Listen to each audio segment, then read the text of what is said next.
नमस्कार दोस्तों, मैं डॉक्टर रामवीर सैनी। आज हम बात करते हैं बीपी के बारे में।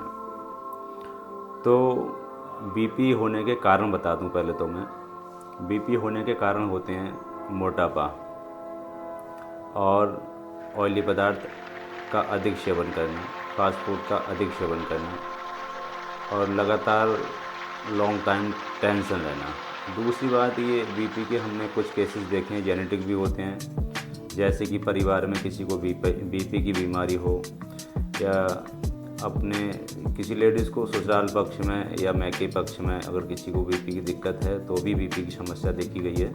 और होता ही यह दिक्कत, जेनेटिक दिक्कत भी होती हैं। और दूसरा यह है कि खान पीन, मोटापा और लॉन्ग टाइम टेंशन रहने की वजह से ही बीपी होता है। तो बीपी अगर किसी को है, अगर डॉक्टर ने ये क्लियर कर दिया है कि आपको बीपी की बीमारी है, तो बीपी की टैबलेट रेगुलर और ज़िंदगी भर बीपी का ध्यान रखना होता है और रेगुलर ही बीपी की दवाई खानी होती है। इसका बहुत ज़रूरी ध्यान रखना है कि हमारा बीपी कितना है कितना नहीं है। हर 8-15 दिन में बीपी आप चेक कराएं और बीपी की दवाई रेगुलर है। हमारे मोहल्ले में बहुत सारे ऐसे पेशेंट हैं और भी लोग आते हैं कि हमने किसी को कह दिया कि बीपी है आपको, तो उन्होंने क्या किया, 2-4 दिन की दवाई हमने दे दी तो वो खा ली, उसके बाद में वो बंद कर दी। ये गलत है। तो रेगुलर ही बीपी गोली खानी है। और भी मोहल्ले के हमारे कई पेशेंट ऐसे हैं जिन्होंने बीपी गोली नहीं खाई और बेचारों की डेथ हो गई है।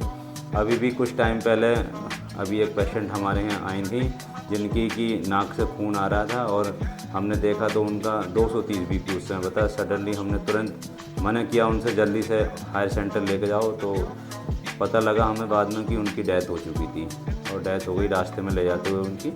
तो मेरा कहने का मतलब है कि अगर किसी को बीपी की समस्या हो और बीपी है तो आप जो अपने ध्यान रखना बहुत ज़रूरी है। बीपी गोली रेगुलर ही खानी है और चेक भी कराना है। ऐसा नहीं करना है कि एक गोली आज खा ली तो आप 5 दिन बाद फिर आपको घबराहट, बेचैनी हुई तो बीपी गोली खा रहे हैं, या सिर में तनाव सा दर्द है तो बीपी गोली खा रहे हैं। नहीं, ये सब गलत है और रेगुलर ही बीपी गोली खानी है।